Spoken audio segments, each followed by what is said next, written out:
It's definitely not uncommon for babies to cry, but there are ways to soothe your little one. And today we're going to tell you about a two-part program called Sounds for Silence that uses a special CD to calm your baby down. Typically she'll fall asleep after getting fed in the middle of the night, but we have had times when she's been up until 5 or 6 in the morning, just and nothing will calm her down. Heidi Walters says her 4-week-old daughter Ingrid also gets fussy after her noontime feeding. She'll cry and cry for what seems like hours at a time, and I don't know what to do to stop her.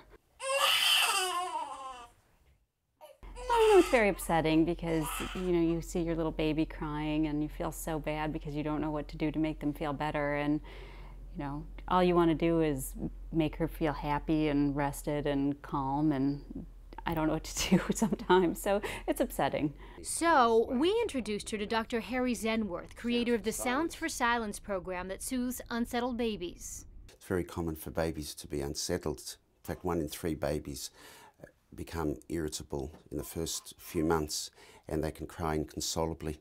And we need tools, ways of helping them out. That's why the doctor turned more than 25 years of pediatric experience into the 2-part Sounds for Silence program that includes a book and a soundtrack.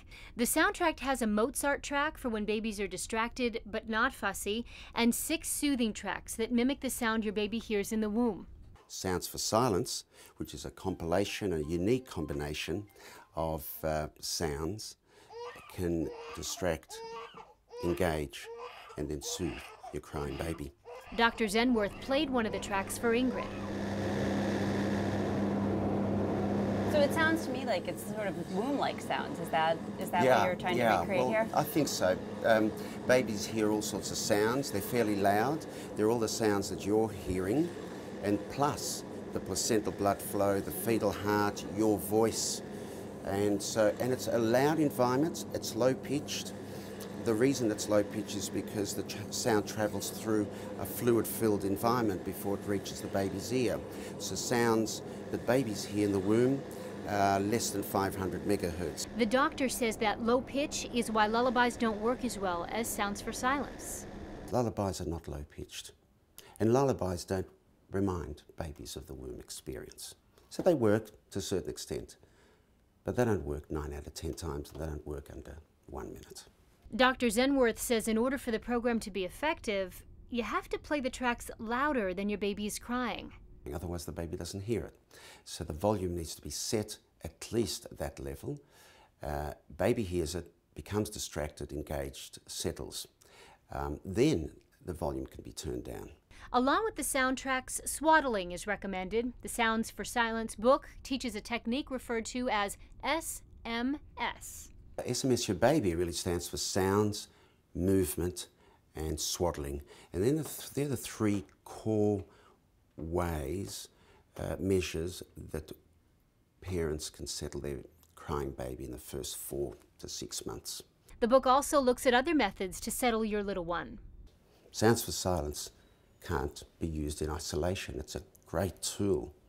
But with that tool, swaddling, movement, pacifiers or dummies, massage, baths are all useful as well in those first few months. The program works best for babies 4 months and younger. So how long would it typically take to soothe her?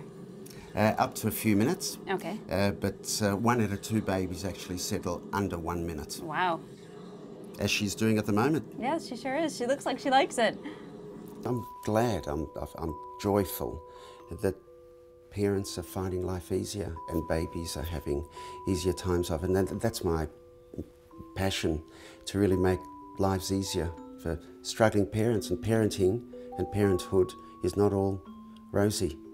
It's pretty tough stuff. It's not for sissies, usually. The Sounds for Silence program is already a huge hit in Australia, and now it's making its debut here in the United States. For more information about the program, you can go to soundsforsilence.com.